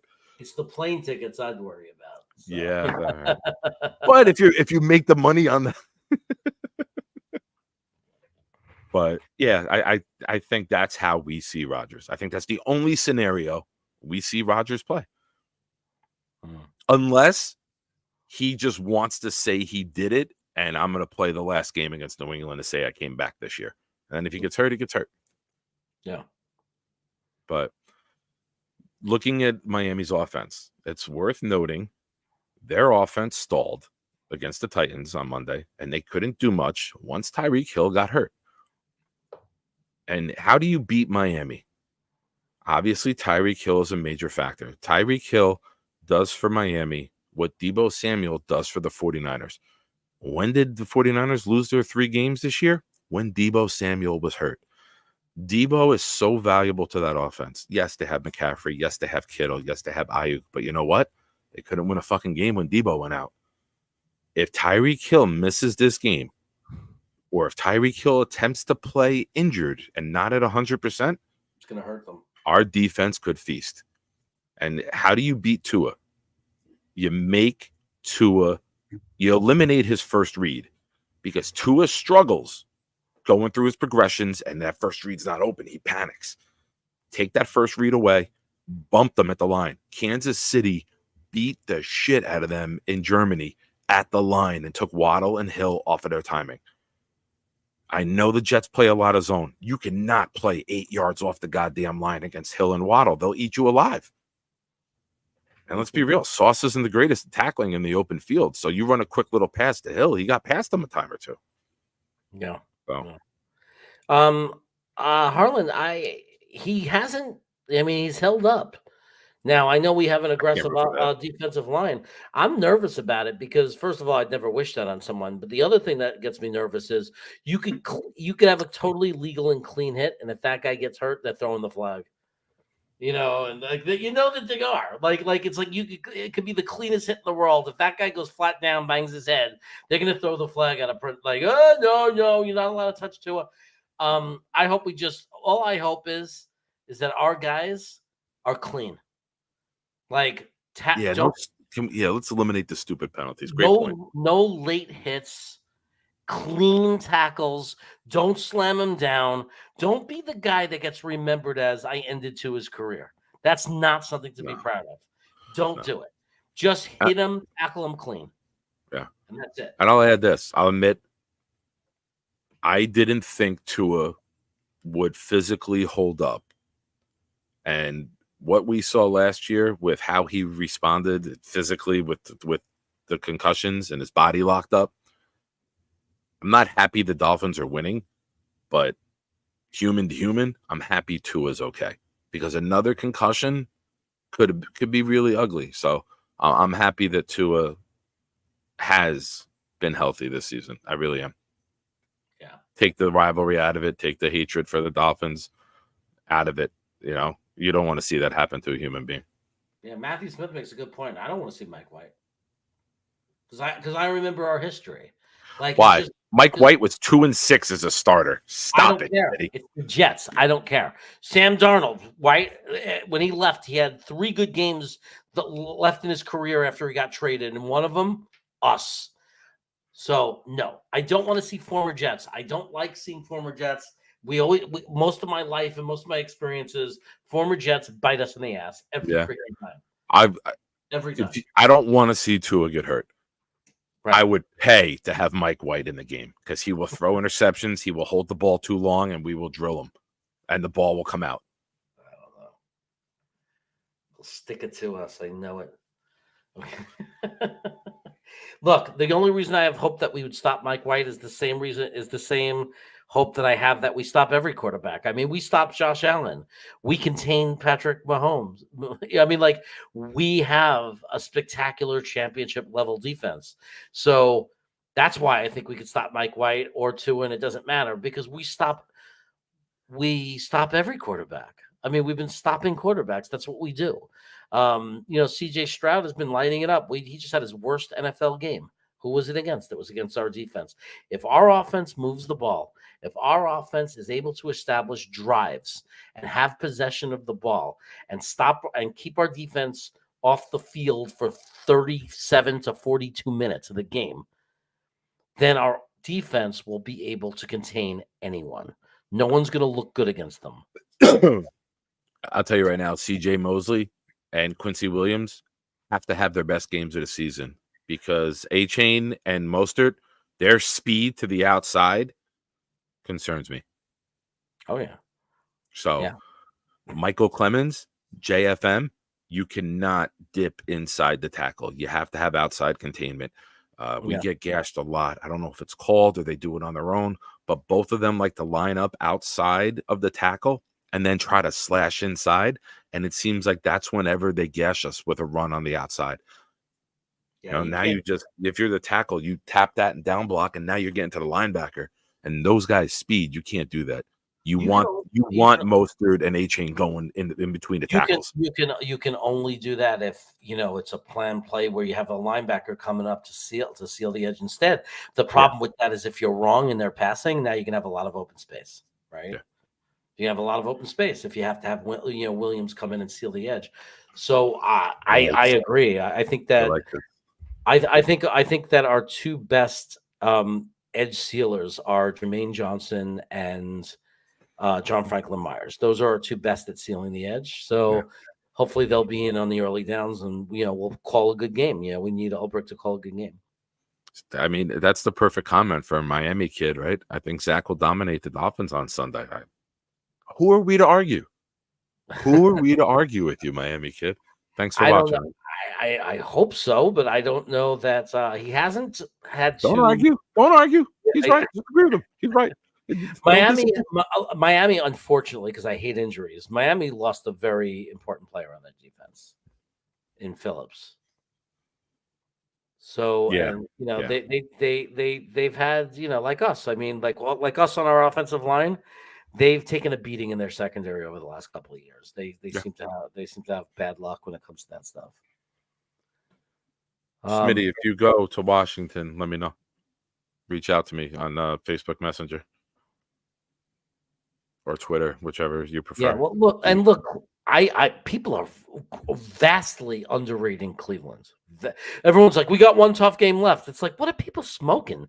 Cleveland is going to be an insanely hard game. Cleveland's our toughest game left. Huh? Cleveland's our toughest game left. On the road, short week. That defense, that's our toughest game left. It's going to be really, really hard, that game. It's going to be a low-scoring, really ugly game. That'll be the highest scoring game of the year. That'll be a 38-35 game, right? That you expect these two defenses, 10-9 game.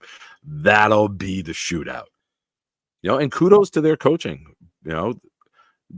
Offensive line health matters, man. And you see the design. Flacco's throwing wide open touchdowns. It was like a 38-yarder to David Njoku, the tight end, wide open on a play action in the beginning of a game to get the first strike. So that coach is really underrated there. I know he hasn't had the luck of a good quarterback with the Mayfield thing falling apart and then trading for Watson and then his injury and sitting out a year or 11 games last year. But that coach is very underrated. I forget his name. Is that Stefanski? Is that Kevin Stefanski in Cleveland? Is that the right guy? Yeah. Yep. Okay. Yeah, I like him. I think he's underrated, especially if you're making Joe Flacco look good. You're doing a quality job coaching. Yeah, he's just good enough to be a pain in our neck. He's not going to get Cleveland to a Super Bowl or anything crazy, but he's just good enough that he could beat our ass because it's going to be a low-scoring game, and it's going to have to be the best version of Zach possible is what it's going to be, or Rodgers will be back. Yeah, Ablab, I agree with you. Ablab's just said the same thing. I fear Cleveland more than Miami. That D is no joke. I agree. I think Cleveland is, and especially with their offensive line. That their offensive line is good enough to handle our pass rush, and with what they go against with Pittsburgh and Baltimore, they're tested with that offensive line.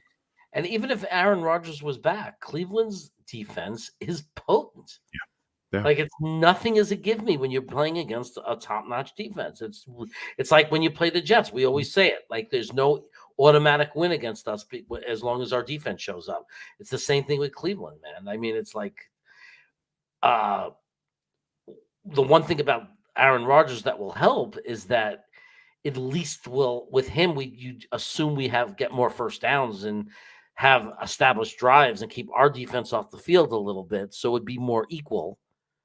And that would give our defense a chance to beat out their defense. But it would be a defensive battle. Obviously, we'd have a better chance if Aaron Rodgers was in there because of his experience. He has the better deep ball. So maybe he hits a big one to Garrett Wilson or to Xavier. And that could be the difference in the game. That's what you forget. Everybody's got to remember. The one thing about getting Zach Wilson back that would be really awesome is the deep Rodgers. ball. I mean, Rodgers back would be the deep ball. Having a guy who can actually throw a perfect 40-yard, 50-yard pass in full stride into a fast wide receiver. Like, we don't have that right now. Zach Wilson's never done that. So it'd be nice to have. No, you're right. So let's put a pretty bow on this. I'll leave it to you on the chaotic channel. You want to make you make it too uncomfortable, you flush them out of the pocket, Yeah, and take the middle of the field. Absolutely. Yeah. I said right before you came in, Miami kid, that you got to take away Tua's first read. You take away his first read, he gets rattled and is not sure what to do with the ball. That whole offense is about sending guys in motion and worrying about Hill and then creating an opportunity to hit somebody else. So I agree. That's why I think our zone might be effective a little bit, but I don't want 8 yards off the line because they'll throw the ball to Hill short and then he can do something with it. Well, that's the one thing that no one could argue about Tua, man. He'll slice and dice you. Like if we can't give all that space in the middle of the fields. Like if we start playing that kind of football that we've seen from this team, giving a lot of space in the middle, we're dead because he's very accurate. I don't think. I think the way our matchup with Miami is decent in the sense that we have great cornerbacks, so we can at least contain Tyreek Hill and keep him from getting out of control, right? And then Waddle Reed can handle, again, not getting out of control. We can keep them within reason. The problem is what you said. In doing that, if we start doing our stunts to the inside the tackles, we're going to get beat by their running backs. Agree. And that's the dynamic of their offense, right? So I think Hill not being Hill slowed them down on Monday night. So we'll see. I haven't read any reports yet, but we'll have more info. Yeah, I don't think Miami's going to play the way they played, that game. They're not going to have a collapse like that. Like we're gonna have to. We're really going to have to be good to beat them. Because I know that they're going to come into their own. We're in their house. They're going to be playing hard, and I know a lot of people don't think so. I'm one of the people who acknowledge that Miami, I think, is a really good team. Like I think they're really, really good. I know people say, "Oh, they haven't been a winning team." I think there's all kinds of factors that go around that, and I think what people have to remember is we're not a winning team. We're the kind of team that Miami does beat consistently. So. Yeah. We have to remember that we're not a winning record team. So we're the perfect opponent for Miami. We're like if it's true that they only beat teams with losing records, that's us. Yeah. So, hello, you called our name. It's like we're here to give you your win now. So you want to go? You want me to go? Let's do the prediction. Your call. Oh man. It's really rough because when I'm worried about a game, when I say this is always a bad sign. When I say, well, if we were to win, this is the score I think it would be. If we were to win, I would say that our defense is absolutely fire. I mean, just amazing. We go crazy. Our defense has that thing where they gel, and now we're going to run, through the rest of the season on unbelievable fire. And if we were to somehow win that game, it would be because of that, and it would look something like 23-16. Okay. Jets? Yeah. Right. We're going to need help to make that happen. We're going to need help to make that happen. Turnover, maybe like a fumble, like something special. We're going to need help to make that a reality. I really am afraid of Miami. I think Miami's good. All right. I'm going to give you a deep prediction. Okay. It's a battle back and forth. It's late in the game. Mm-hmm. It's 24-20. We're down. Mm-hmm. 5:38 left. Jets get the ball. Yeah. Drive down the field. And a touchdown pass from 14 yards out to Jeremy Ruckert with about 20 seconds remaining. Jets win. 27-24. Wow. Write it down. Screenshot that, kids.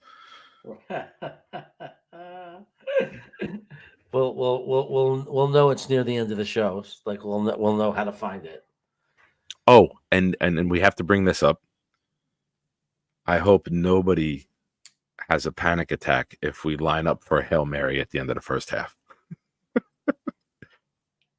We are not lining up for any more Hail Marys. Guys, I can only imagine the panic. I can imagine you and Green Bean if the Jets line up to throw a Hail Mary at the end of the first half. oh God. Look at your face already. The thought of it has you you panicking. I'll throw up. Guys, it has been a pleasure. You got anything going on your channel, Nick, that you want to plug? Possibly Friday. I know the last couple Fridays I've had bronchitis. I haven't felt up for doing it. I've been going to bed early, so I apologize for the Friday night hangout. This Friday is a possibility. Nick will be here, so possibly on Friday night we'll do a hangout. But thank you, everyone. Proud New York Jets fans. You can search it up on YouTube, Facebook. Proud NYJ fans on Twitter. Mr. Poseidon, Ablab, Sleepy Chode. Thank you for the super chats tonight. We appreciate you guys. Thank you, everyone, for hanging out with us, watching, commenting, throwing us material to talk about. Yep. Oh yeah, Harlan, the fail Mary. But that was the old Zach. Oh wait, that wasn't Zach, was it? That was Tim Boyle. All right, Zach. That was Tim Boyle. Go hit one, Zach. That was Tim Boyle. But we're going to be the first team in NFL history to run a Hail Mary with Michael Carter, DJ Reed, Sauce Gardner, all of our cornerbacks out there to go make a tackle. Yeah. So I might see you guys tomorrow on Green Bean's channel. He had to cancel the show last week. I'm sure he'll be back, and I'll be back there with him, at least backstage, maybe up front on front stage. You never really know. So you have to come and find out and see if I'm going to be on Thursday thick of it. I'm like kind of like the whack pack guy. I'm a regular. It's like I'm Gary. You know what I mean? I'm Bob. I was going to call you like High Pitch Eric. No, I'm more Bob Gary. I think whatever. And I'll be back for the reaction party on Green Bean Jets Fan. Look for more of those videos that I did. Again, check out that video I released today. It's a really good one. And there'll be more of those videos coming. There'll be about one a week for the next 4 or 5 weeks. So check that out. And me and Nick will be back next week. Same bat channel, same bat time, same ugly beard. And hopefully Monday, 12 o'clock on my channel. Hopefully we have a Victory Monday show. Hope so, man. Hope so. It's not High Pitch. It's Kelly Clarkson. Be good, everybody. Be safe. And now, welcome to Pride and Chaos. Welcome to the darkest year of our adventures.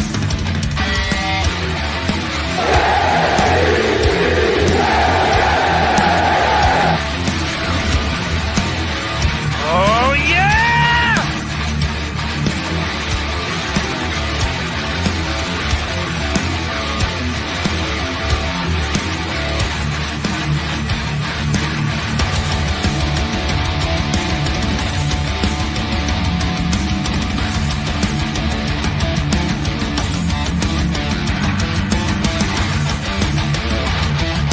And now, give it up for Jeremy and Rick. Yo.